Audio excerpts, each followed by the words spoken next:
podcast is part of the Sports Social Podcast Network.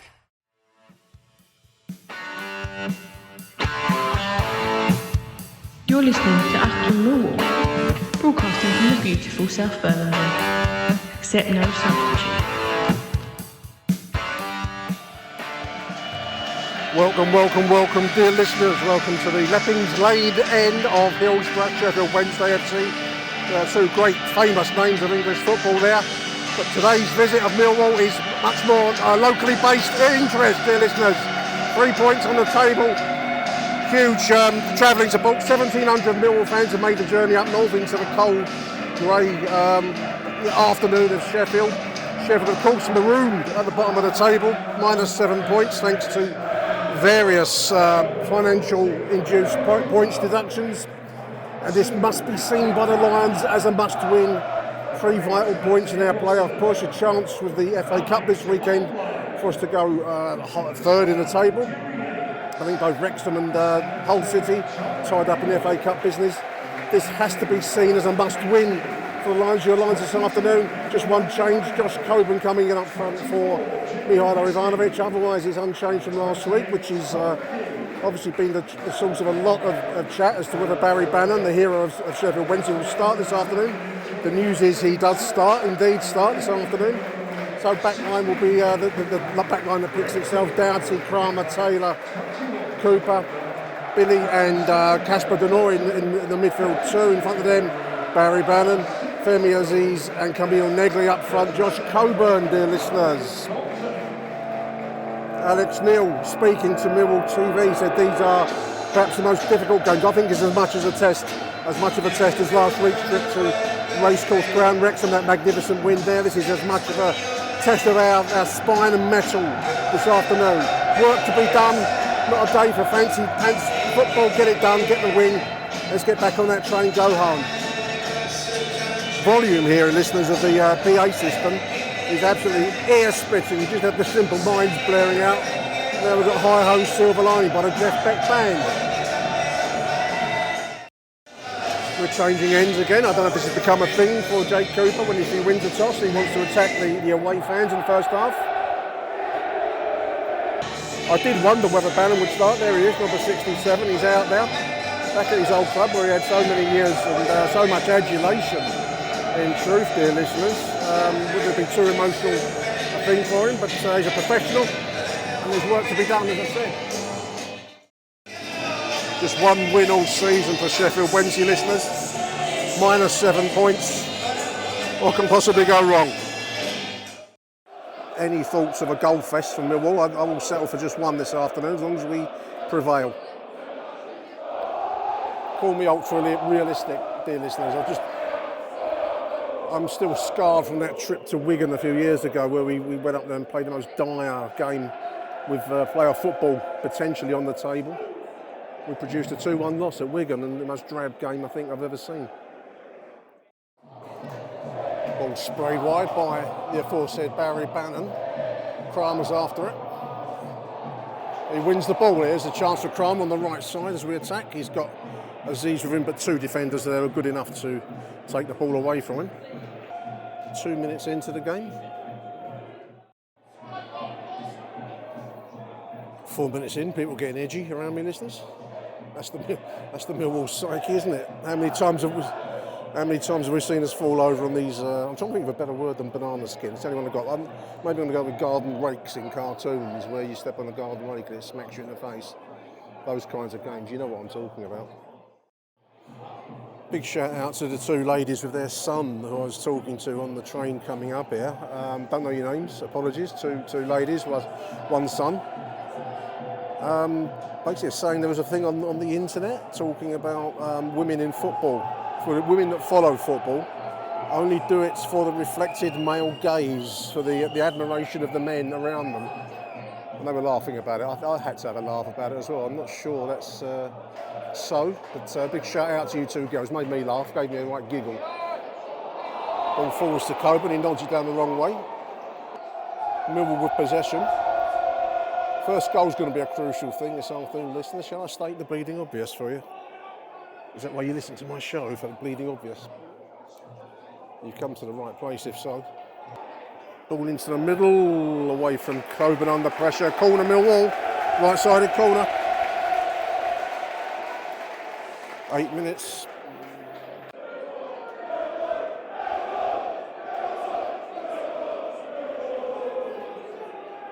Doughty to take. He swings it into the centre. There's headed away by the 22. Nodded back into the mix. There's Jake. It's bouncing around. Shot on target from Tristan. Batted away by the goalkeeper and collected on the rebound. Nice stuff, Millwall. First shot of the game on target. Tristan Kramer. Bannon tries to thread it through to Femi. It runs back to the goalkeeper, unfortunately.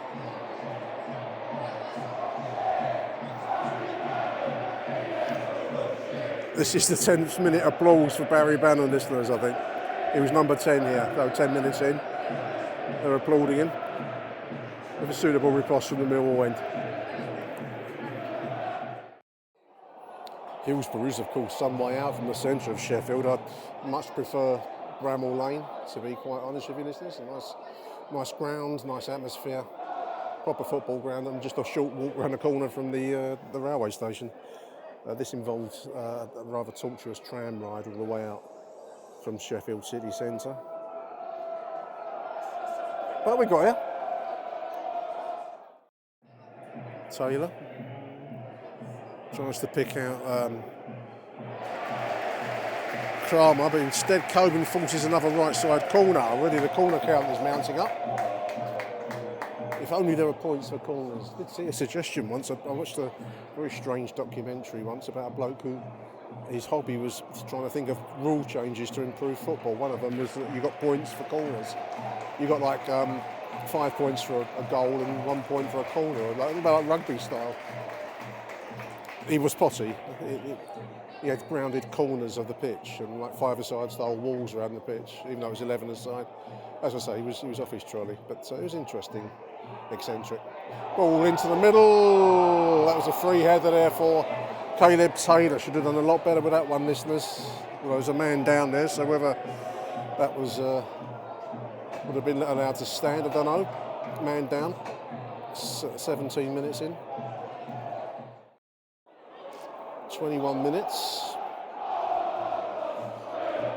I'm just on the brink of doing my halfway of the first half report. I was about to say we haven't shown much, but there's a chance to show something, listeners. Right-sided corner. There's Jake Cooper being manhandled. The referee says zilch. This is Bannon. Again, a poor ball. He's laid that one on for the 19, straight into the path of him. This is going to be great blocking, great clean-up work there. Billy Mitchell, dear listeners. He was given an awful ball there, but now he does well to find Femi Aziz on the break.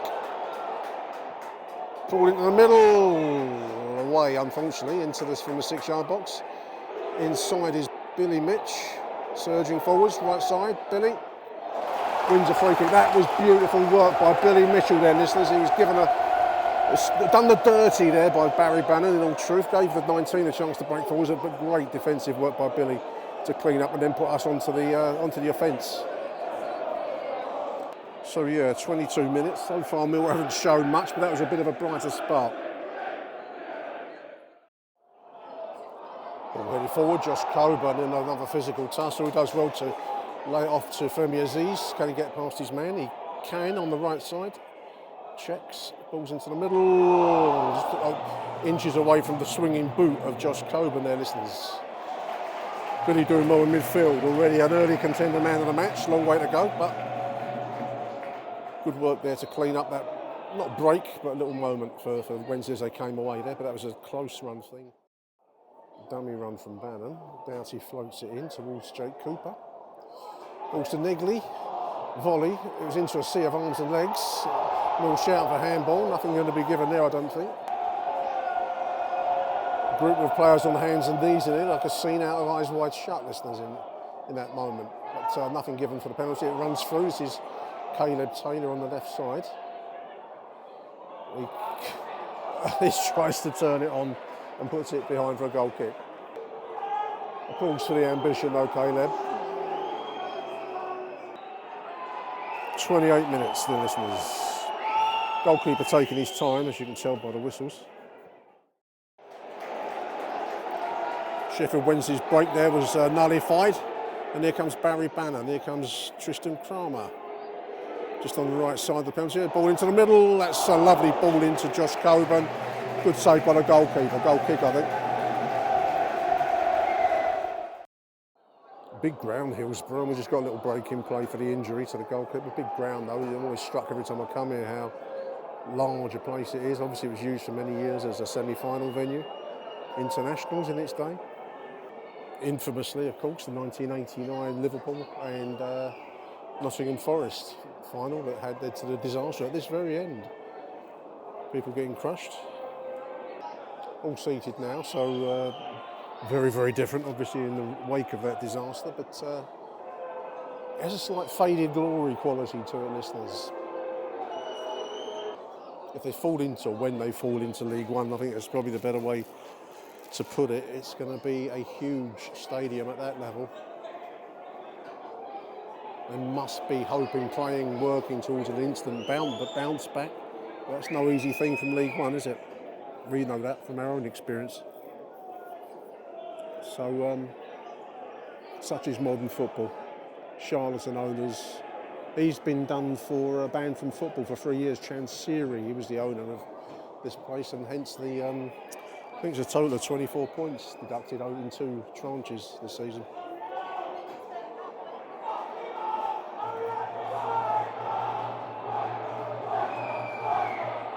Always a sympathetic crowd at Millwall. Well, we're ticking towards 34, 35 minutes. It's Millwall obviously have had increasing amounts of the ball. I wouldn't go as far to call it pressure as yet, but certainly we've had the better chances. We need the win, but we're not decisively breaking this game open at the moment.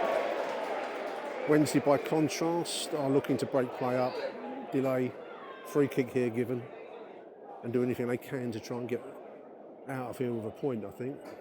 And who knows if they can sneak something. Whenever they've got the ball forwards, they've clearly got plenty of effort and no great finesse, but plenty of effort. And their tactic is to go for these long throws. You're going to see another one of them now. 38 minutes. Taken short just to make me look like a lemon. This is the 17, edge of the penalty area. Still in possession. Shot wide right. No great danger there, but a little moment, I suppose, for Sheffield Wednesday. Rouse the crowd from their slumbers. There's a little ball in towards... ball into the middle there from Kramer. In towards Coburn, then batted in back to the goalkeeper, unfortunately. There's a little flurry of panic there. Neatly sandwiched, but nothing given there. There's Wednesday now breaking forwards. This is the 8, halfway inside the Millwall half. He's got a man free on the left side. Referees pulled it up for half time. Well, all I'll say is it hasn't been a classic of modern football, listeners. At half time here at Hillsborough, it's 0-0. Walmart Business is in the business of saving you time, money, and hassle. Whether your business started in a garage or is a garage, Walmart Business has the tools to help you get where you're going. Tools like free shipping, multi-user accounts, and just about any item your company needs. Even a double filtration cyclone dust collector. Yep, even that. Sweet. Walmart Business. It's the Walmart you love. Now for your business. Learn more at business.walmart.com. Terms apply. Well, the two teams are out for the second half, listeners. The music policy at half-time hasn't been too bad. I don't know if there's still a Sheffield scene. Younger listeners, Gen Zers, will have to tell me if there is still a Sheffield music scene. Some of the music, I didn't know much. The only one I knew was AC/DC's Long Way to the Top, If You Want to Rock and Roll. Just played us out there. I don't know this one. This one ain't up to much. But some of the music half-time, pretty good. Hats off to the DJ. Lions are out, going to be attacking the home end in the second half, the Kop end, Spee and Kop. named after a famous battle in the Boer War. Obviously the famous copper Liverpool. I don't know, are there any other cops around? Apart from Hillsborough? Can't think of any off the top of my head, listeners. Casper will kick us off for the second half. We will be, as I've said, facing the home end. I'm going to stick my gloves on, listeners. I'm getting to that age now where you get a bit cold. And it's a cold, hard day here in South Yorkshire. Always a harsh place, isn't it? Well, I don't mind Sheffield, to be quite honest. Ball into the zone. There's Jake Cooper, a header downwards, collected by the goalkeeper on the line. Probably not enough ripping that header. The ball down the right flank. This is the 19. Oh, that's into the side netting. They thought they scored their first goal since King Tutankhamun. I thought they might have done it for a moment, listeners. I will be honest with you, but anyway, it's into the side netting. 47 minutes. Crocombe puts it straight into touch. Lions contriving to look like the team that's stuck at the bottom of the table with 7 points, minus 7 points at the moment. It's the proverbial 2 sets of 4 in front of us. This is Taylor on the right side. His cross is not quite up to par. We're struggling to break this Wednesday outfit down at the moment, listeners. Ball's in the air a lot, listeners. It's favouring Sheffield Wednesday's basic approach. We're kind of playing into that for me at the moment. Crouched into the Sheffield equivalent of bird shit corner, if you want to know, listeners. Anyway, enough of avian matters. There's a throw in from the left side. This is Doughty. Ball fired in deep. There's a ball back into the middle. I think that was Cooper. It might have been Taylor, headed back across goal there. Goalkeeper fell on it. Ball up in the air from Jake. It's a danger moment. The bloke puts it over the bar. That was the ball, aerial ballet there, listeners. Ball's fired up into the air, and Jake almost laid it on a plate for the bloke. If he was a better player, he might have got there on target. As it was, it went well wide. Goal kick. Ticking towards 60 minutes. This is another long throw for Sheffield Wednesday from the left. Taking their time, as you can detect, and it comes. Jake heads it away. Unfortunately, always to a striped shirt, listeners. Wednesday fans to my left, finding some new heart. Here they are on the left side of Mill penalty area. This is going to be a shot. Oh, it's fired in from close. Crocombe didn't connect. Falls to the striker, and they slot home their first goal since the Battle of Waterloo. 1-0 Wednesday. Fired in at Crocombe, he didn't collect, and it falls into the path of the striker, who slots away with ease. 1-0. What's that? 61 minutes. Substitution here. Looks like Denore's coming out. Who's this coming in? Watson coming in. Bannon coming out. And looks like Macaulay coming in. Langstaff. Coburn, it falls into the path of Negley. What will he do? Shot blocked again. They put their bodies on the line. I've got to give them their due, listeners. This is very much FA Cup football, listeners. They're just punting the ball forwards anywhere now will do. Scurry of stewards, if that collective term. Scurry of stewards making for the lower level. I wonder whether there's some unhappy Millwall fans down there. I'm an unhappy Millwall fan at the moment, listeners. I can tell you that much. It's been a poor show, in my opinion, by Millwall so far. What are we on now? We're on 64 minutes. Coming towards the halfway mark of the second half. And it's got to be said, we haven't really shown much at all. This is a ball out of Aziz, ball into the middle, into the action, but it's going to be cleared by Sheffield Wednesday. Millwall throwing in from the left side. Not a particularly long one. It's bouncing around in the penalty area. There's balls to... Run in! Fired from the left side. It's gone in somehow. I didn't see enough who put it in the net. Look like their own goal. Fired from the left side. I can't tell you much about that goal. I think it was Watson that crossed him to the left side. Right into the middle. I think it might be an own goal. Listeners came into a melee of players there. It's one each. 72 minutes. Billy telling everyone to calm down. They're telling Jake Cooper to calm down. Anyone that listen, calm down. He'll be our top scorer soon, own goal. We'll carry on. This is a free kick as it is to Sheffield Wednesday. What are we on? 74 minutes. Doughty with a beautiful take there as the goalkeeper cleared. This is Billy Mitchell now into the Wednesday half. This is Femi Aziz on the right side. Drifts past his man, ball into the middle. Yeah! 2-1! Who got that? Femi Aziz into the middle. I can't see who got it. This is flicked beautifully at the near post. 2-1 Millwall. Oh my Gideon! You'll know who got the goal, listeners, by the time you're to this coverage, you'll know who got that goal. Who are they congratulating down there? Is it Langstaff? Fired in from the right side, clipped in at the near post. I think it might have been Langstaff. Oh my word, listeners. I'm getting too old for this carry on. 15 minutes to go, 76 minutes, 14 minutes to go. Interestingly, we've looked a lot more dangerous since Bannon's gone out of the game. I do wonder whether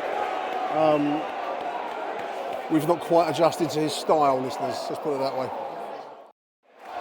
A couple of blokes in front of me, listeners, walking backwards and forwards like they're inmates at the one flew over the Cuckoo's Nest mental home with Nurse Ratchet. They're just walking backwards and forwards. It's a tense situation. What a turnaround. Ball down the line. This is on the right side. Man cuts inside. Chance here for Wednesday. Fired in at the near post. That's up and away. It's still not out of danger. Boom! Fired across goal on a volley. I thought for a moment I was going to come in off the post there, listeners. Bloody hell. 78 minutes. Ivanovic coming in, looks like Coburn's going to come out. He's had a physical battle this afternoon. He's one player that has given 100%. The large chunks of the game we've looked very disappointing, but he's certainly got stuck in there. Josh Coburn, listeners. They've not looked a bad attacking outfit. They lack a cutting edge, but they've certainly given 100%, listeners. I will say that for them. Ball breaks. This is Camille Negley. Man tries to clip him. He's got Watson overlapping him. Ivanovic, sorry, ball into the middle. Over the top. That was looping over off the defender. It might have gone in the net there. Ball in from Ivanovic on the left side. Anyway, left side corner, Alfie Dowsey to take it. Millwall pressing for a cushion goal now. Just gone past 80 minutes.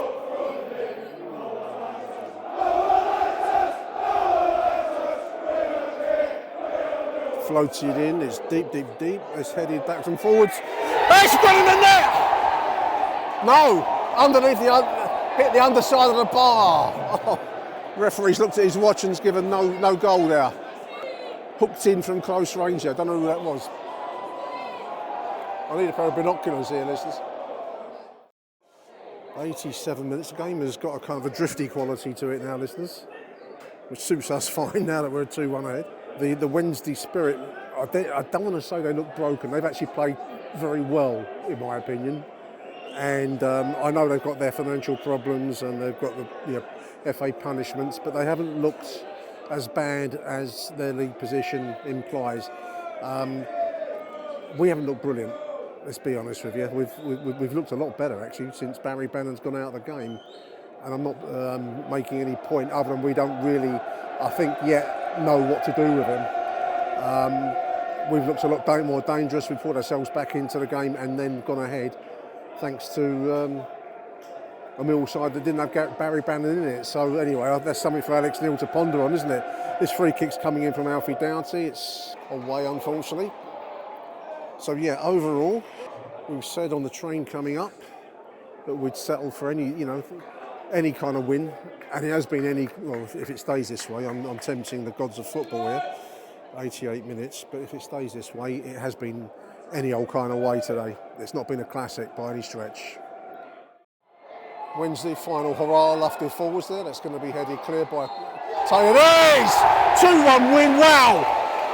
That was a hard-fought 3 points, listeners, by any means necessary, as they say. That wasn't the best performance you'll ever see from a Millwall side, but we did well to scratch and kick our way back into it after going that goal behind, thanks to the goalkeeping error by Max Crocombe. 2-1, I think it was his own goal, I think it was Macaulay Langstaff, we'll see. Vital 3 points, that puts us into third position in the table. 1,700 happy Lions will go home tonight, including my good self, dear listeners. Stay tuned for more Millwall talk with Rob Woodford after these messages.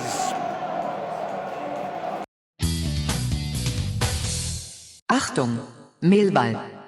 Welcome back, dear listeners, after that fraught 2-1 win yesterday at Hillsborough. I was there, as you would have just heard.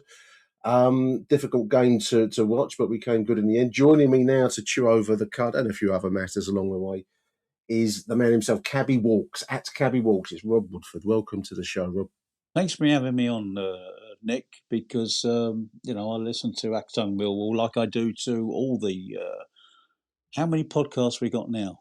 A multitude. We have a multitude. About 8 or 9 the last time I counted. And there was a time when we were starved of information. We had to wait for the South London Press on a Tuesday and a Friday, and then the Southwark News, or before that was the Bermondsey News, wasn't it? And there was very little information. Now we're saturated with it, but we still listen to it all, don't we? I do. Well, I think it's nice to have a choice, Rob. I mean, people say to me, everyone's doing podcasts, and it's all about people's opinions. It's become much easier to do these things. You can use YouTube now, listeners.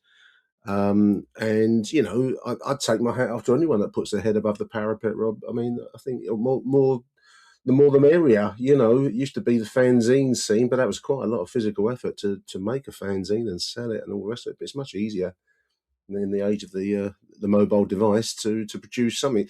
As long as it's worth listening to, then why not? Everyone, no one forces you. No one puts a gun to your head and says, listen to this. So, there is a thing called choice. That's exactly right. And talking about fanzines, I've got a box full of those. I still don't know what to do with them, but sometimes they make interesting reading. I've got a load here. I actually don't collect stuff, listeners, but I've got a load of them here, and I don't. It feels odd to throw them away, but equally, I don't ever look at them. And my wife is always on my case to what we're going to do with all this old paper here. Same anyway, that's a different matter.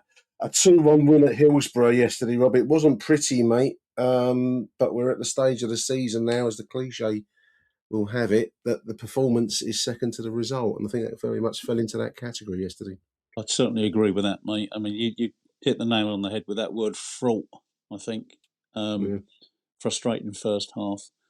I mean, you could see we were the better side, but it's getting that little bit of quality in the final third at times with us. But having said that, the stalwarts at the back, our two centre-backs, and Billy in midfield was immense yesterday, I thought. And Josh Coburn up front led the line very well. It's just getting that goal, isn't it? As it always is. And is it like the last home game? You get a goal, and then when you got that goal, you just need a second goal. Well, 1,000 worries get lifted off your shoulders as soon as you score. I mean, I watched the extended highlights on the club site this morning, Rob, and I mean, when you're in the game, sometimes things escape you or they pass you by somewhat. But we had a few chances, and a number of our central defenders, you mentioned Jake and Caleb, actually, both of them had headers that I think they probably both would have expected each themselves had to do better. chances to score, certainly. Caleb Taylor in each half and Cooper. And second as well, Cooper. Yeah, Coops. What a lovely deft little touch for the goal, wasn't it? Tommy Watson away for a bit fortuitous, but He's a player and a person with layers to him, Jake. I think it's easy to put him into a kind of a pigeonhole, rather. But he does have some layers to his game. He's more skillful on the ball. Is he I think, fifth on the all-time list now? He's up there, isn't he? I think he's either. I think he must be fifth. Yeah. I think Neil Harris's record is He's closing that one, isn't he? Within his sights, probably next season if he stays fit. I think he is an all-time. He's in the conversation for being an all-time legend. But certainly yesterday, chances did go missing, and of course, the longer that goes on, Rob, the more Sheffield Wednesday start to dream the kind of dream of a third-round FA Cup tie. You know, one chance, and they're in with a go. I want to take my hat off to them. They're a club that's a major name in English football. Great, huge historical name. Massive ground, historic ground. But they're under the cosh financially and points deductions and all the rest of it. But they certainly brought the effort to it. They lack quality, thankfully. But they brought the effort to the game yesterday, and they were rewarded in the end with a fairly sloppy goal. And one of my first questions. I thought you'd get round to that. Well, I've got a few notes here, listeners. I do some prep for these shows. Anyone tuning in, I've written "All's well that ends well" on my notes here, and then the Max Crocombe question. I think it'll be harsh if he's dropped for Anthony Patterson. Though there's a lot of voices online, Rob, that's calling for that very thing. Goalkeepers make errors and mistakes, and I don't think Patterson is a perfectly formed goalkeeper. So I personally would think it would be a bit harsh to drop him. All goalkeepers make errors.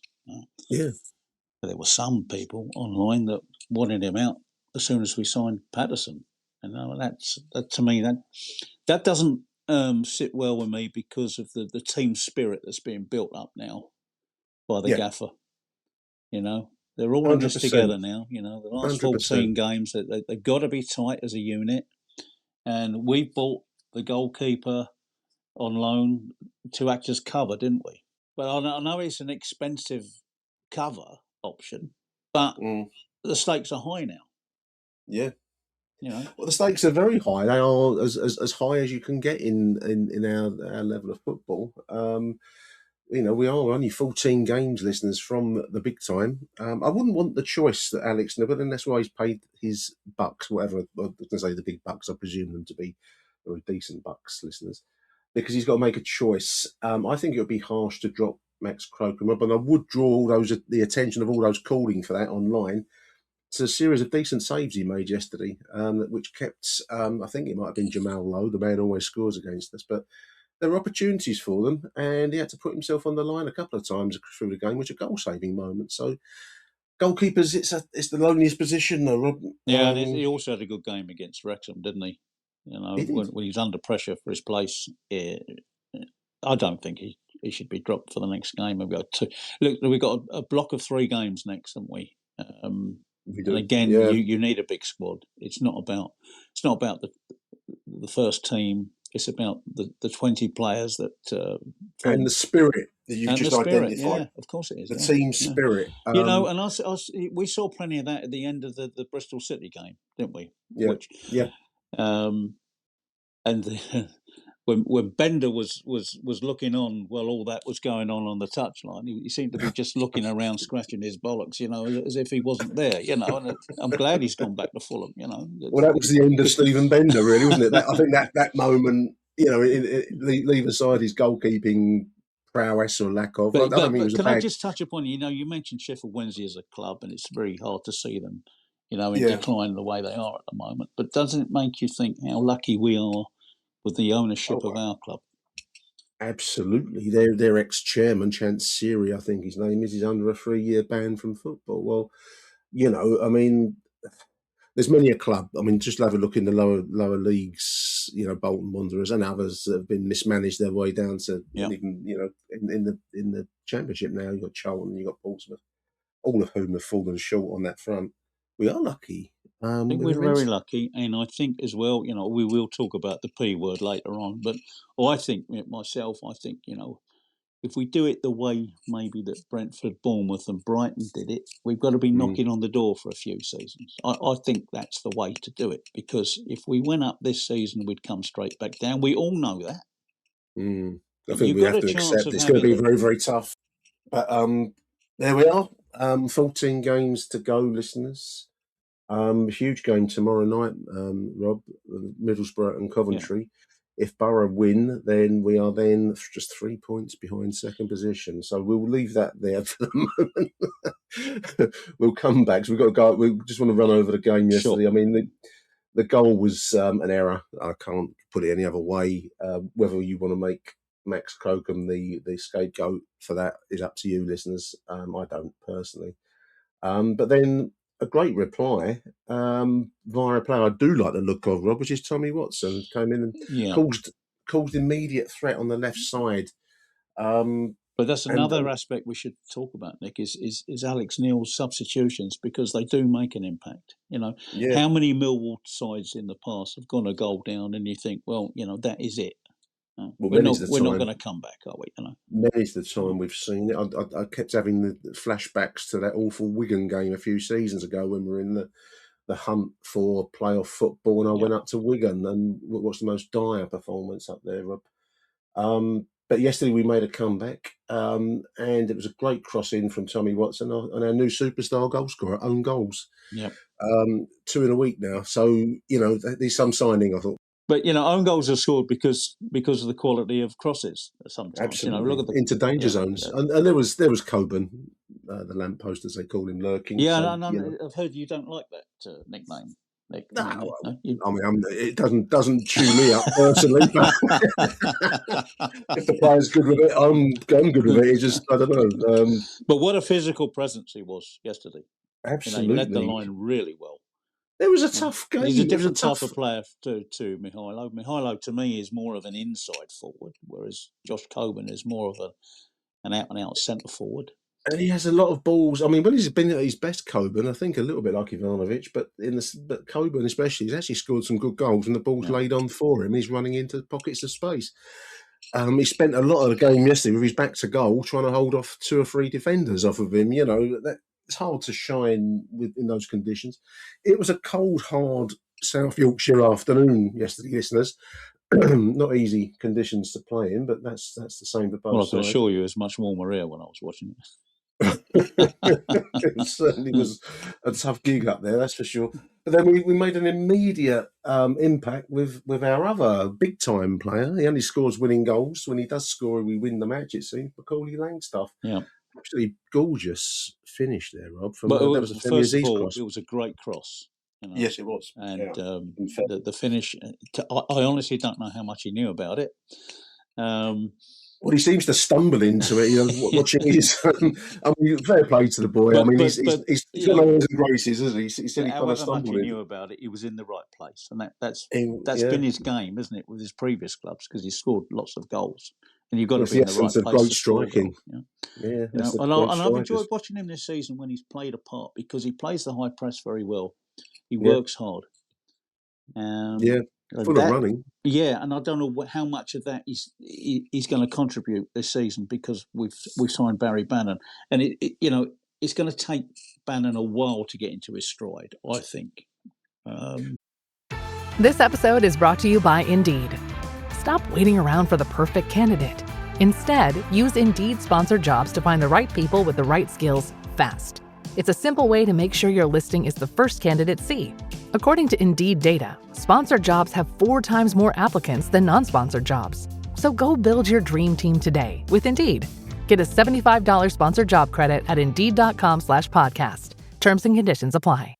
The world moves fast. Your workday, even faster. Pitching products, drafting reports, analyzing data. Microsoft 365 Copilot is your AI assistant for work.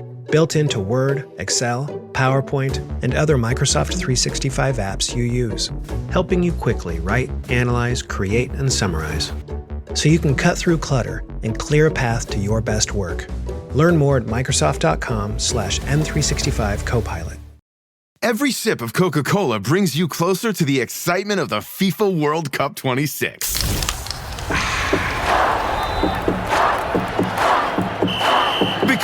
Nothing compares to the joy. So grab a Coke and drink in the FIFA World Cup 26. No purchase necessary. 18 plus in 50 U.S. states and D.C. with a web-enabled device. Ends March 1st with 8 entry periods. Rules at cokeurl.com/soccer rules. Well, funny enough, that's the next on my list of talking points with you. Barry Bannon, the Barry Bannon question. Yeah.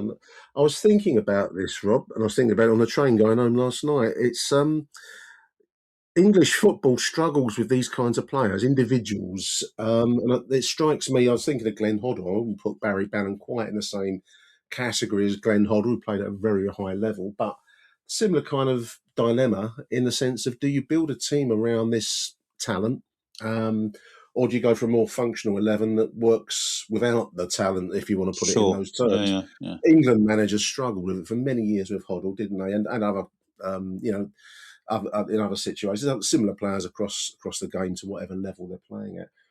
And I'm not sure, if I'm going to be truthful with listeners, about whether Bannon should have started. I thought he probably should yesterday, but I'm not sure his head was quite there. But also, do we build a team around him? Because that's kind of what you got to do. In my opinion, I don't know about that, but he certainly needs a few more games. He was starting to orchestrate things a little bit. Do you remember that when he was standing over the free kick with Alfie Doughty and they were... Yeah. It's just starting to get involved a bit more.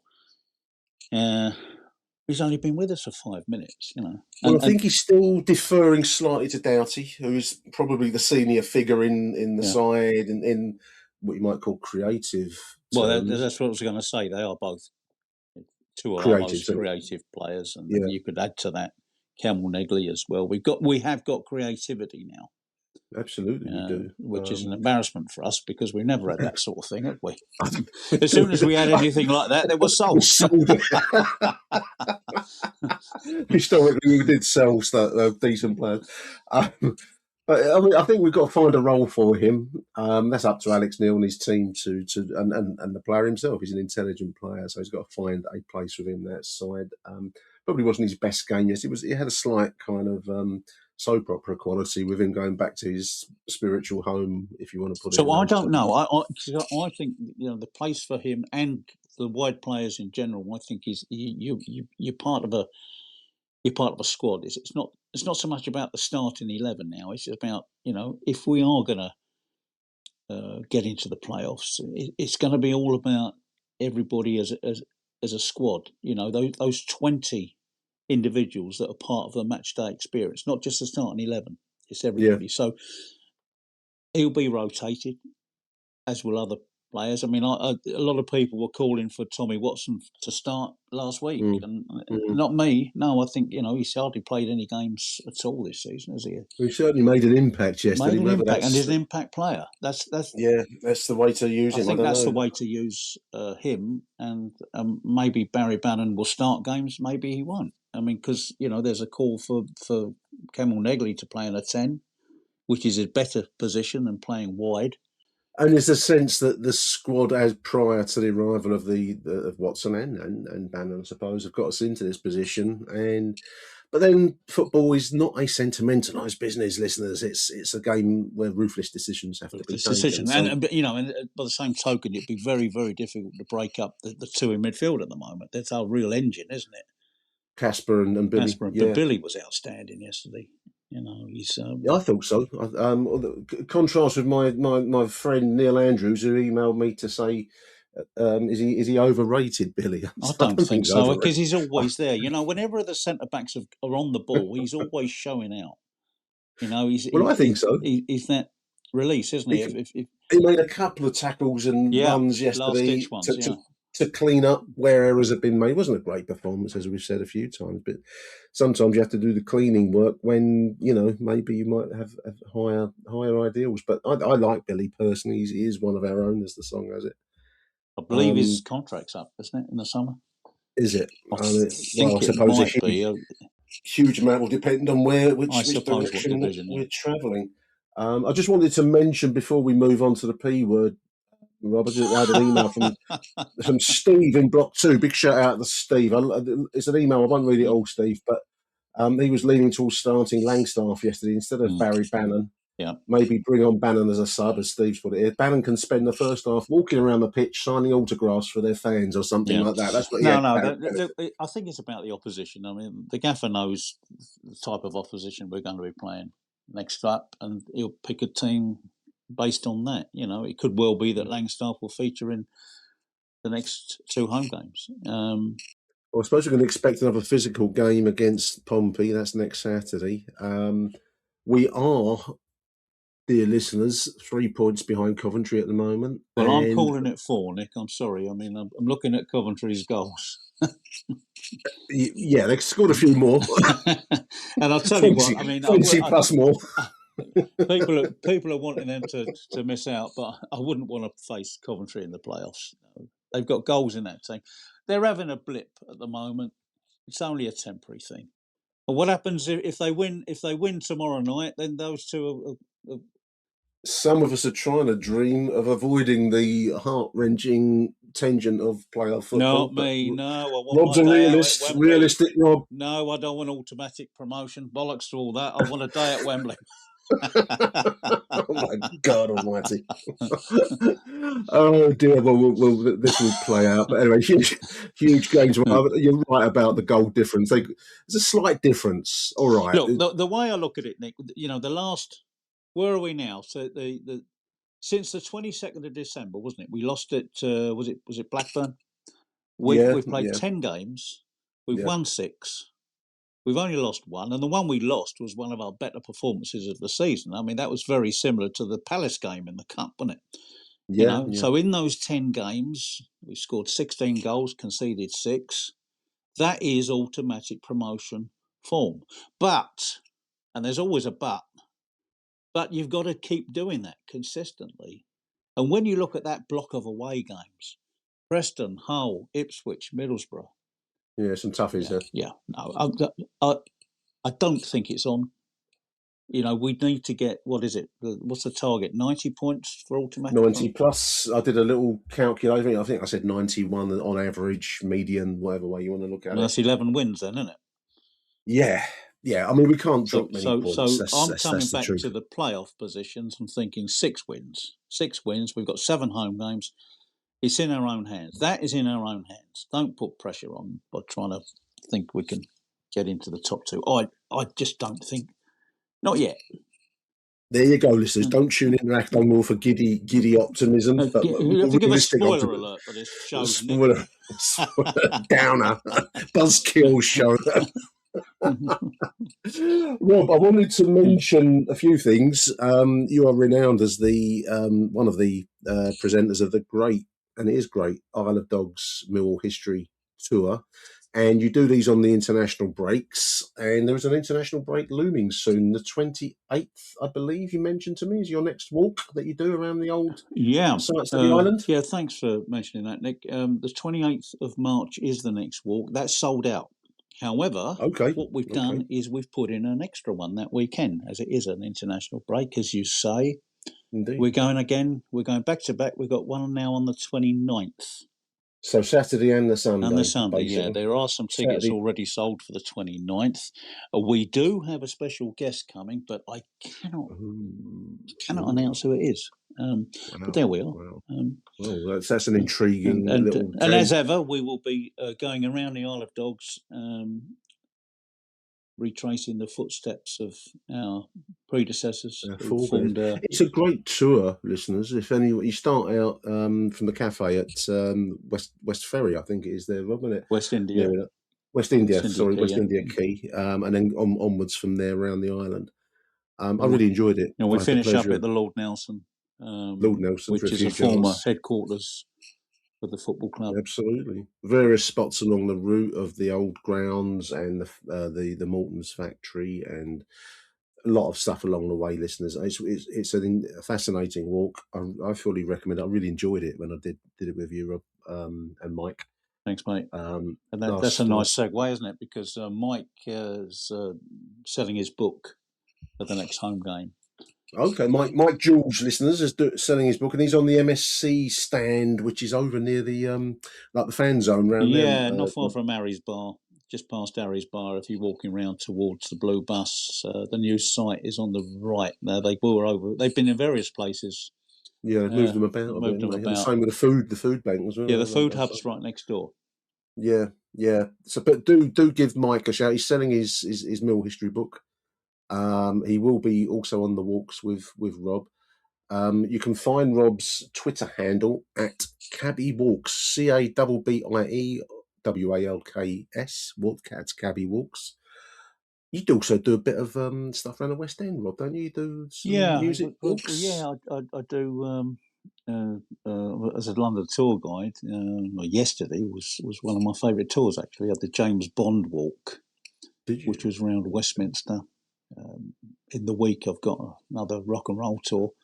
But of course, my favourite walking tour is the Millwall History and Heritage Tour on the Isle of Dogs. And do have a look on Rob's Twitter. I will stick a link into the. Thanks, mate, because I've got a massive 125 followers the last time I looked up. Well, we'll stick it in the show notes. I'll give it a boost. Do all the stuff we can do. This has been like an infomercial, they call these listeners, isn't it? Infomercial. Oh dear, great stuff, Rob Woodford. Thank you for coming on the show, mate. No, thanks, mate, because of all the podcasts that are out there, and I think it's about 8 or 9. Last time they're all at it now. It used to be just me once upon a time. Achtung, Millwall is the best, mate. Yeah. And get out of it. Are you quite happy with where you are in Birchett Corner? Are you not going to move from there? I mean. Well, look, if we do get into the Premier League, I can't think of a better spot to watch Premier League football than dodging the droppings. Can we afford our season tickets? That's another thing. Well, that's going to be an interesting question, isn't it? Yeah. I mean, that's where I've been for years. I do find with these sellouts that you get hemmed in a lot more with American and Scandinavian and European tourists. Well, that's the thing, a feature of Premier League life. But I don't mind that. Do you? I mean, really? I mean, don't bother me. It's part and parcel of the modern game. There was it SB Bromlions messaged me on X, as we must call it, saying about the club, devoting tickets to these resale outlets so they can basically sell to touristic fans. It brings money in, Rob. No, listen, I know from my previous life as a tour operator, I know the club sell tickets through P1 Hospitality. They're based in Amsterdam, and now they don't just sell tickets; they sell hotel space as well. Packages, and it's a big market. It's a big market, and you spoke about Mike just now, and Mike, at the beginning of the season, he said to me, I don't like all these foreigners here. They don't create an atmosphere. And I said, well, nor does a row of empty seats, mate. These people are buying tickets. They're spending money in the club shop. They're spending money in the concourses. What's not to like about that? And our average attendances now are the best they've been since the 1950s. Early 50s, early 1950s. Yeah. Post-war austerities, last time we topped this. We've got another sellout coming up on Saturday. Yeah. We know the midweek game will be back down to 15,000, but, look. It's the way the game is, whether you like it or not. Rights and wrongs, you've got to put that to one side. This is a business, Rob. Well, you put out a post recently about the last occasions we made the top 6 in the second tier of English football. Yeah. And when we won the championship in 87, 88, our average attendance was 8,433. Yeah, that 33rd one was me. Yeah. And 32 was you. There weren't many down there. I mean, this is the thing with nostalgia, listeners. I think we tend to, elevate the old days as though there was something. I've been in crowds of 4,000 or 5,000. You have too, Rob, at the Coldblow Lane. Yeah. This is, and not sometimes even at the new place. So, yes, there is a price for success. Of course, there is. But it's been up and down, very cyclical. My first game at the Old Den was in 1964. On my dad's shoulders on the halfway line. It was a 2-2 draw against Torquay United in the 4th Division. Can anybody remember the 4th Division? You've outdone me on Millwall authenticity. I can't top that one. Well, that was the start of the 59 home games without defeat run. and back-to-back promotions. And Yeah, now, everything. I think 56 points should guarantee our survival this season, shouldn't it?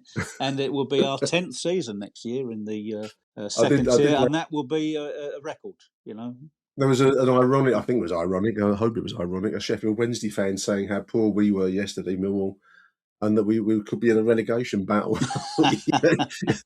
you have followed Millwall. But come on, 10th consecutive season in the second tier, which is a first for us. We've never done that much. It's a massive all those achievement. doomers and gloomers out there and wrist slitters, you're in a really good time in Millwall's history at the moment.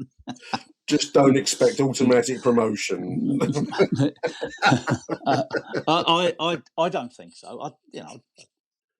Of course, there's a chance. Of course, there is. But we have to be consistently good right to the end of the season.